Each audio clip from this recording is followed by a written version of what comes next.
Thank you for joining us today for Channeling Gratitude and Giving Thanks. I'm Tara Jensen, Program Manager at Loudoun Habitat for Humanity's Tools for Life Learning Center.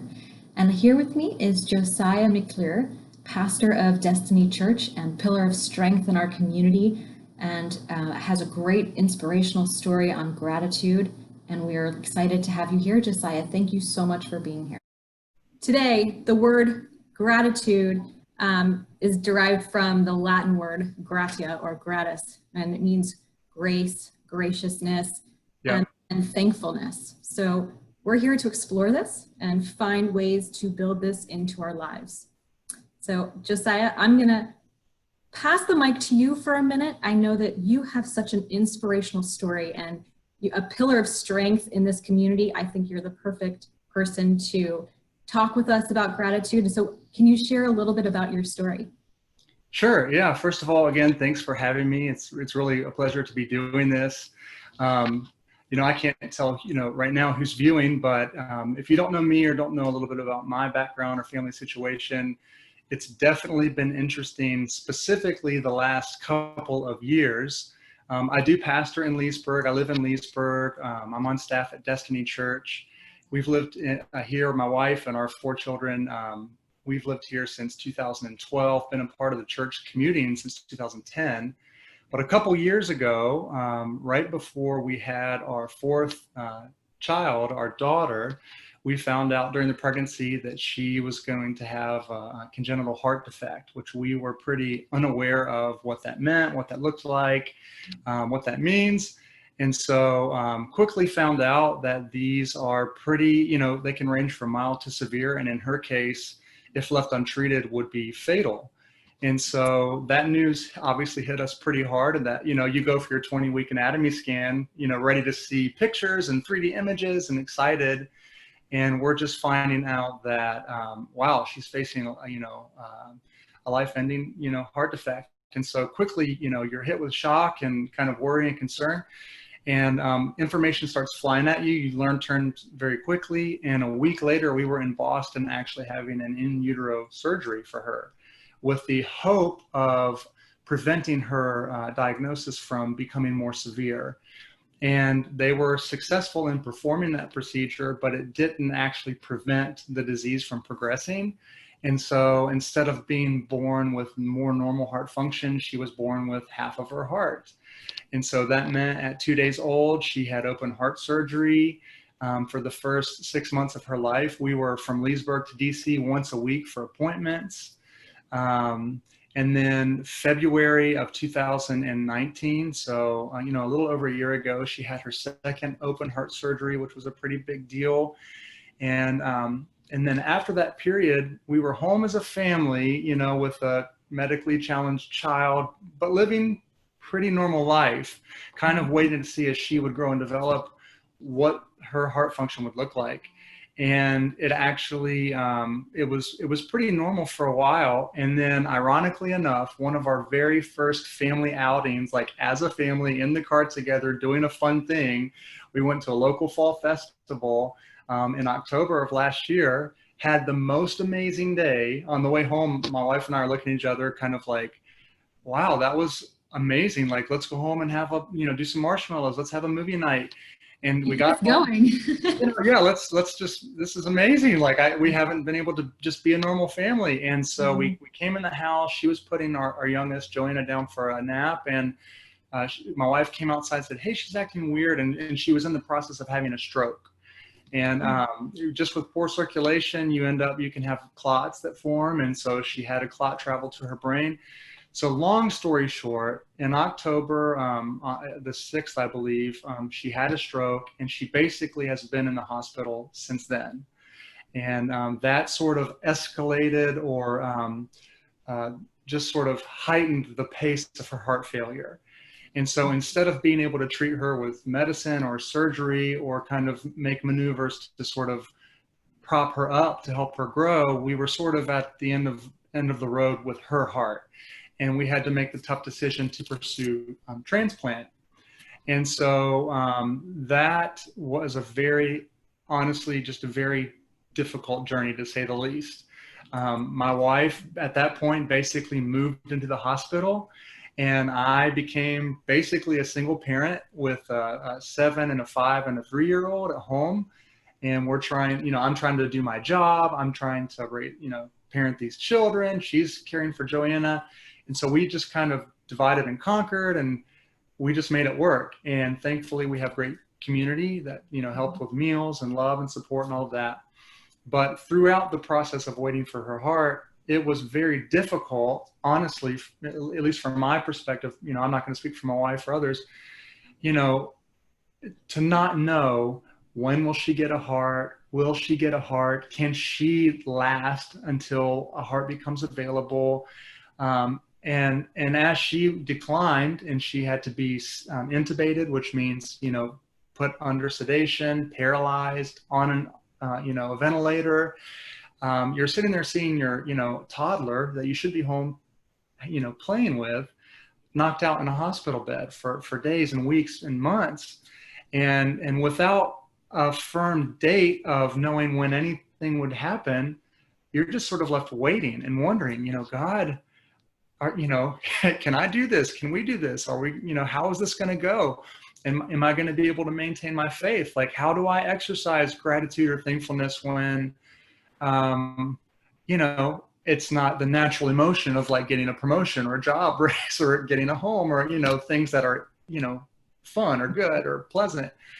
And so just to kind of shorten that, basically a couple months ago, a heart did become available. She did have that surgery. Recovery, it's never sort of mapped out and cookie cutter. It took a little bit longer than expected, but Joanna was discharged from the hospital yesterday. And so, yeah, it's an exciting. I was waiting for you to get to the really amazing part of the story where so relative yesterday. So keep going. Yeah. So yesterday we came home, again, our community is amazing. They were sort of waiting on our street with signs and balloons. And so we turned the corner and we're just like a sobbing mess, And so last night was our first night as a family, all under one roof, since October 6th. So that's kind of, I guess, the setup of just a little bit of my recent, family history and my story, before we kind of talk about this topic. I think that'll be a good backdrop for people viewing. Absolutely. I think, well, not only it's very clear you have so much to be grateful for, but I think really what is so valuable about your story and sharing that is those tribulations going through this. How did you, how to maintain this gratitude and this positivity and the strength to keep going, hit after hit after hit. Right.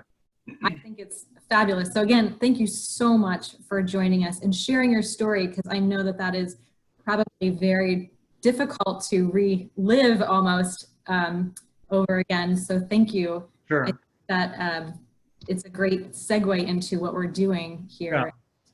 Yeah.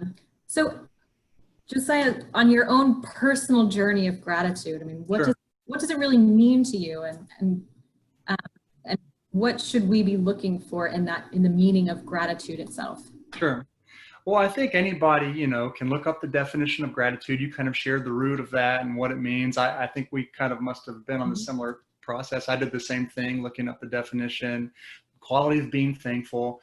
And, for me personally, I would describe, and I think others would describe myself as a very optimistic kind of person. I always sort of see the glass as half full.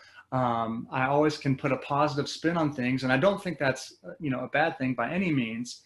But for example, just facing like our family journey, I think that you can also sort of have maybe even not like a false gratitude, but like for me, I think I had almost like a false sense of optimism to sort of deny reality of what was happening around me.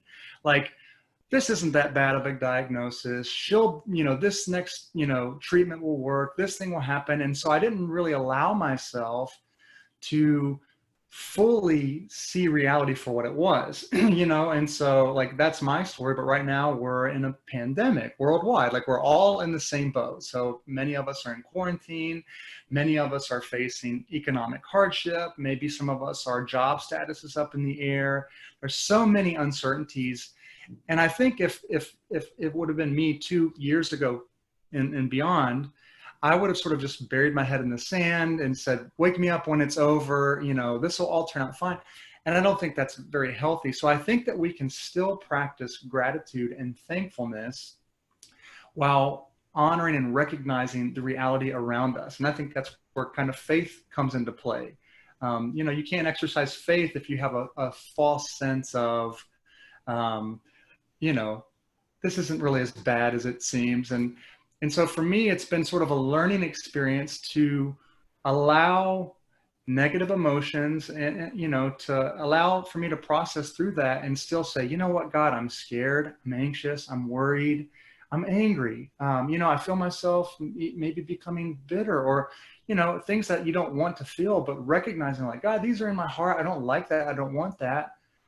Help me, help me to put my trust in you, my faith in you. Help me to see what you're doing. Even if I can't see the ways that you're working, even, my daughter, she's, took a really tough turn last night. Like, we don't know if she's going to make it to the next 24 hours, much less, make it to a heart surgery. These were times where I just found myself coming before the Lord and just being honest. Because before, if I wasn't even honest with myself, I'm not going to be honest with anybody, much less God. I'll just sort of hide those away and say, no, I'm not feeling any negativity, So I think honesty is a great place to start. Here's how I truly feel. And then this is an opportunity for me to exercise and practice gratitude, Absolutely.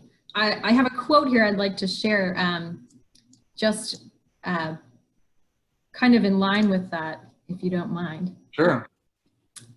Let's grab that. The way to develop the best that is in a person is by appreciation and encouragement. So I kind of tie this in. It's a little off, but I think it ties in a little bit, that almost this self-appreciation and self-encouragement through times like this, to develop that best version of yourself. So thank you for that. So just I following into that, I believe gratitude is very underrated. Yeah. And you kind of touched on this a little bit on your story and your life, but I feel like there's a huge magnitude of the power of gratitude in life. So can you talk about that a little bit? What does gratitude do, and how does that kind of shape? Sure. Well, I think the first thing I would say to that is gratitude. I guess it could be like something we feel like tangibly every now and then. Like if something good happens in your life, like you have a child, you get married, you get a job, it's sort of natural. I think a natural response would be like, wow, this is amazing. Thank you. Hopefully. And so those would be times when it would be a little maybe easier to express thankfulness or gratitude. But I personally believe that gratitude is a choice that we have to exercise that shouldn't or doesn't have to depend on our circumstance. And so I think that gratitude can be incredibly powerful, but I think it's most powerful when we don't necessarily feel it. It's sort of like an attitude or a posture, not necessarily as much of an emotion, that just sort of naturally we feel it when we feel it and we don't when we don't. So I think it's a choice that we have to make. As a pastor, I'll kind of quote a Bible verse here. This is coming out of 2 Corinthians, and sort of tongue in cheek, I'm joking. The Apostle Paul wrote this. He was sort of one of those like annoying guys that just always had the right answer and seemed to have the right posture. And he went through crazy, incredible life struggles, whether it was being shipwrecked or imprisoned or beaten or whatever, right? Like things that you and I hopefully will never have to experience, but he experienced the troubles of life. And he said in 2 Corinthians, I'm in chapter 6, he just kind of lists all these troubles that we experience as Christians. And then he says in verse 10, sorrowful, yet always rejoicing, poor, yet making many rich, having nothing, yet possessing everything. And so I think his point was that gratitude or our attitude doesn't have to necessarily depend on our circumstance. And so, man, that's really frustrating. It's not easy to do that. But I think, like I said, if we're honest with ourselves and we acknowledge the way that we're feeling and we say, hey, God, in spite of whatever it is that I'm facing, I choose, Lord, today to be thankful for the gift that's in front of me, for the things, and you can sort of go through maybe a gratitude list or something, but it really does have the power to shape your perspective.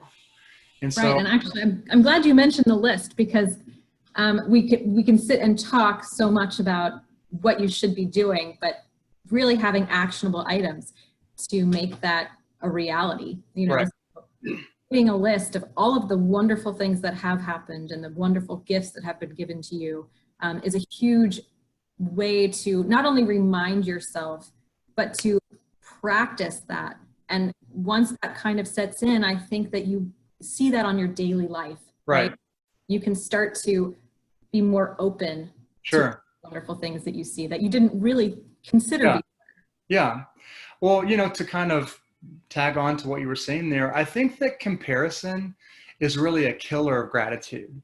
When you look around, especially in today's social media driven world, and you just, it's so easy on a keyboard or through your screen to compare your life to others that it's really easy to see what you don't have and they have, or vice versa. And I think comparison can really kill gratitude because you suddenly lose sight of the things that you do have, whether it's life or health or a roof over your head or family or people who love you.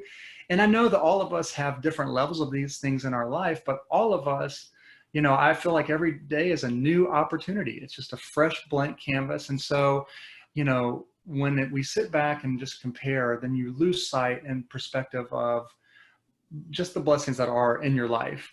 I kind of, as I was just kind of thinking through this talk today, I came across this study. I'm not going to read the study by any means, but it's legit. It's from Harvard. And it was kind of funny because, One.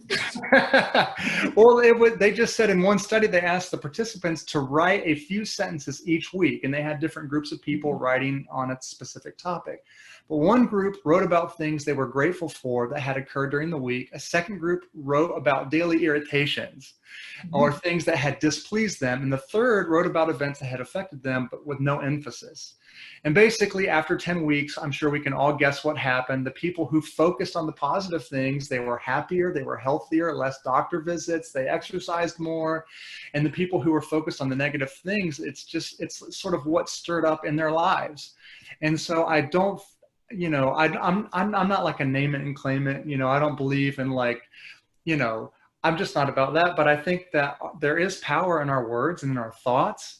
And if we can kind of focus our words and our thoughts, I think it will help us fix our eyes on things that are solid and wonderful and blessings. And, so it's interesting how that can kind of play out in our lives by focusing on ways to show gratitude and thankfulness.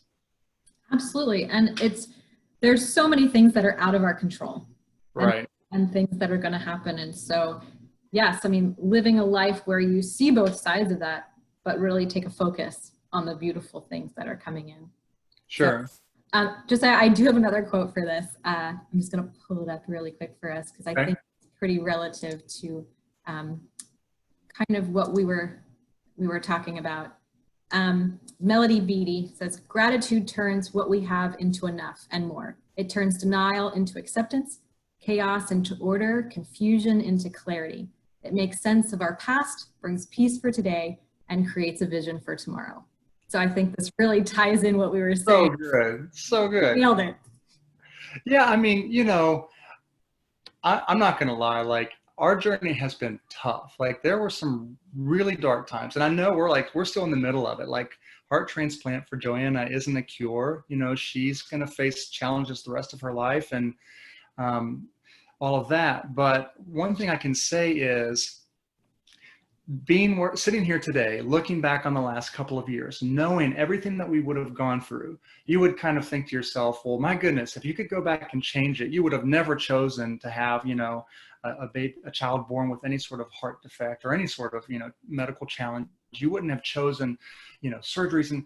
And I don't think that beforehand, I would have said, oh yeah, I hope for these things to happen.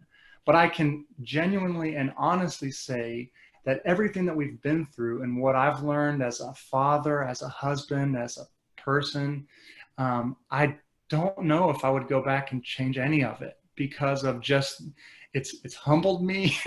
It's given me a huge, deep appreciation for just really small things in life. You know, it gives me just such a gratitude for my wife and just the amazing partner and just person that she is, our church family. I mean, when you look around, all of us, at the things that we have in our life, and you really sit and think and contemplate about just the opportunities and the blessings that are around you, it doesn't take long, or it's not very difficult to just find an overwhelming list of things that, God, you're truly good. And I would be saying this if it would have been us still waiting for a heart, if it were her intubated, sedated. I mean, God has just shown us so much of who he is and the ways that he's used doctors, nursing staff, church people, non-Christians, whoever. People have literally been the hands and feet of Jesus to us. And they didn't come and, thou art, it wasn't like Bible speak, or it's just in normal, tangible ways, even in medical ways. They just blessed us. And I think because of our faith, we've been able to sort of pick up on, like, man, God is at work here. And even if this doesn't go the way that we hope, he's still good. And he's with us, and he's never going to leave us. He's not, so that was a great quote. Yeah. Yeah. Great. Thank you. So getting a little bit more technical, my question is, we've kind of been talking about, our internal journey, and it can be a solitude of, graciousness and acceptance, but can we show it externally? Can we show it to our community, our gratitude for all of this? And I imagine you have some really great ways of, of examples being in a community where, you've had such good support. And how do you Yeah. I mean, I didn't write down like a 10-step process or anything. I do have some. I don't think it would work anyway. It's a personal journey for sure. Sure. Yeah. I mean, just in ways that we have been super blessed, just on our journey, in the ways that people have tangibly been a blessing to us. I mean, we've had people just swoop in and take our older kids in the middle of an emergency and offer childcare and keep them overnight. We've had people bring us meals. We've had people give us clothes and items that we needed in the hospital. We've had people help us make medical payments. We've just had people reach out and bless us in such tangible ways, not just like, and not to minimize people praying for us, because I do think that is what ultimately has sustained us. But, people praying, people, taking the time to send an email, to write a card, to send a text. And so I think that in a way, that was very tangible on their part, not just like they read a post and said a prayer in their own privacy, but they took a moment to reach out and let us know, like, hey, I prayed for you. I am sending this note of encouragement. I'm sending my love. And so, those are tangible ways that people have blessed us. In return, we've been overwhelmed by the ways people have reached out. We have done our very best to recognize and at least confirm receipt of gifts, like reaching out to people with a text, with a phone call, in a conversation, and just simply saying the words, thank you. Like, we don't take it for granted. And, I think it's pretty, sad in a way, our culture, when we're out and about and we experience other humans, whether it's in service industry or just in everyday life, coworkers, whatever, it's, it seems like maybe not as common to just have a genuine interaction, like looking someone in the eye, smiling, saying thank you, asking about them, just being intentional. I think we almost, maybe we just assume that people are thankful, but you can use your words and say, hey, that meant a lot to me. I really appreciate that. Thank you. And so that, again, goes back to the power of our words. I think when we express gratitude, that's kind of like a chain reaction, because the person hearing that, it's like, wow, that felt good. Like, I didn't expect anything in return, but you just even recognizing that confirms, like, that felt good. Like, that was a nice thing to do. And so it can be a cycle that sort of, can continue on, hopefully. But even with our children, we have 3 older kids, and we've just even hopefully instilling in them this attitude of gratitude, have taken opportunities to send So one example, my wife came up with this idea of doing an hashtag ICU love letters. And so we just ask anybody who knows us, if you want, write a letter to a doctor, a nurse, a custodian, a cafeteria worker, it doesn't matter. Write a letter thanking them for the ways that they serve our community, and we will hand deliver it. And Oh, so that is we a showed great up idea. with a bucket full of letters from strangers, and it would just simply said, you don't know me, but I am so thankful for the way that you have used your knowledge and your expertise to serve people and heal them, and thank you.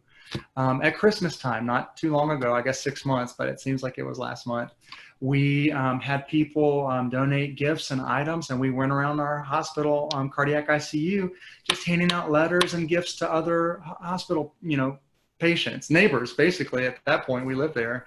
Right. So I don't think it's very difficult for anybody to think, how can I show gratitude? I just think it's just under the radar. We don't think about it. And so with a little bit of intentionality, there's 1,000 ways that we can just brighten someone's day by recognizing that you're valuable. I see you, I appreciate you, I love you. And these are things that all of us need to hear. Like we need that, so Absolutely.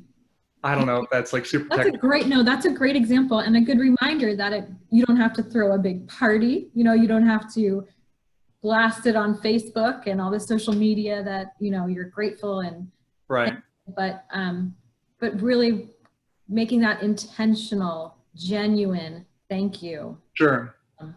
goes the farthest way. Well, I mean, I guess I would just, to kind of, not to say that all again, I would just say our words are really powerful. And you just said it better than I spent 5 minutes saying it, but I'm just recapping what you said. yeah, I mean, if we literally just took the intentional effort of sending a text, making a phone call, sending an email, writing a letter, or having a conversation, whether it's, phone or in person, our words are powerful. And so when we can look someone in the eye or hear their voice and just, not necessarily like heap praise on them or flattery, but just a genuine way that you recognize and appreciate someone, I just think that makes a massive difference in their internal world, in their heart. And you never know what someone is going through in their life, what they're experiencing, what's going on with them personally, in their relationships, in their job, whatever it may be. And so we have no clue how at just the right time, someone reached out with just the right words, and it gave you what you needed to say, man, someone sees me. God sees me, so yeah. Great. Yes. And again, I'm going to ping this again. Today is such a great day for you to be here and just share this, after your homecoming celebration yesterday. Right. So this is fabulous. Thank you. All right. So I do have another question. So during these times, we're seeing some global, national, local unrest. Right. Why is it so important that our community show gratitude and I guess how we do that's a big question, right? We were just talking about kind of this personal level, but why is it so important for our community to be doing this today? Sure. Well, I mean, obviously, my journey is a little personal with Joanna. It doesn't apply to everyone, but we find ourselves in a pandemic. Most of us are still in isolation and quarantine. More recently, but forever, we've been seeing more and more, racial injustice and inequality. There is a lot happening around us that isn't necessarily good news, right? It's not good news. And so, for me as a Christian, the gospel is a fancy word that literally means good news. And so believing in Jesus and having a relationship with him, basically, I feel as Christians, our job is to be normal people, not like hyper Christian, not weird robots, just normal people who experience the same life as everyone else, but we simply view life through a different lens. And, for most of us as Christians, that would hopefully be the Bible and our faith. And so I think that does sort of shape the way that we experience life. And so I said, earlier that hopefully our circumstance doesn't necessarily dictate, our perspective. But right now, I think there's enough negativity flying through the news, TV, social media, that as we focus on that, it's not going to stir up, amazing energy or, anything in any of our lives. And so I think especially in our local communities and towns and cities, if we can exercise gratitude, love, hospitality, being generous, being kind with people that we see and experience around us, especially in our local communities, we're going to just be doing a huge service to one another. And that's not to minimize or to say that the issues we're facing aren't real or they're not happening. But I don't think that the answer is, violence or hatred or bigotry or any of the things that we can easily find happening. And so, I was really pleased. I didn't know it was happening, but a week ago Sunday, there was a peaceful, I don't know if you say protest or whatever, in downtown Leesburg at the courthouse. And I actually was on my way back through town right after it had ended. And at first I was shocked. I was like, what is happening? Like, this is like the busiest Saturday of shopping. It's a pandemic. And then we suddenly see signs and we see people, and I'm like, oh my goodness, like this is a protest. And I literally fought back tears the whole way through because it was so powerful and moving. I didn't see any signs of profanity. I didn't hear any cursing, but I saw a mix of our community, a huge diverse range of people standing arm in arm together saying, hey, we all deserve justice. We all deserve love. We all deserve, basic human rights. And it impacted me so hugely. It was moving. It was powerful. And I think that that's just a way that I see in our community, like, wow, people are coming together over a divisive topic. And, so I think those are things that are going to bless and serve our community if we can do that with one another. Oh, I agree completely. And how wonderful that you got to kind of witness that on the outside. That is pretty powerful.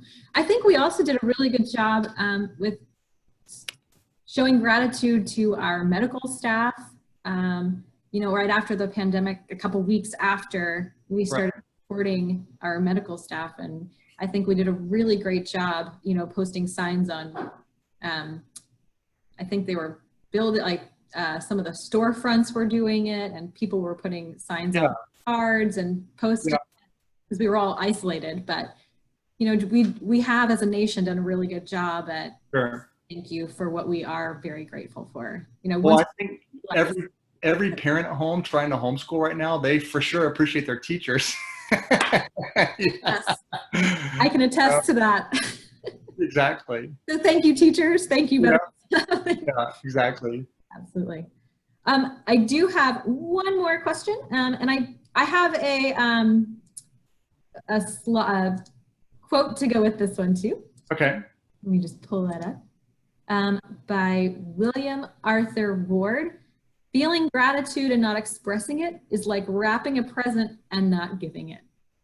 So this is kind of ties into how can we give and into our immediate community. I mean, how can we give back? Sure. I guess is what I'm asking. And I can talk a little bit about this on the Habitat side too. I mean, we're as a nonprofit, but how can we do that in our community, and then right now in this time, and then how do we do it when we get back to our normal lives? Yeah. Well, I mean, just to kind of tag off of that quote, which was so perfect, I think we were already talking about, I mean, if not being intentional, and if you feel gratitude for someone, not simply just expressing that through your words, I think it's you've missed an opportunity. So even just in our simple interactions that we have all the time, every day, quarantine or not, simply using your words to recognize and express your gratitude, I think is really simple, but also really powerful, and it doesn't go unnoticed. But in tangible ways, I mean, especially right now, there are probably more opportunities to tangibly do something that would bless our communities. So like our church in the next week or so, we're hosting a blood drive because there's a huge shortage right now.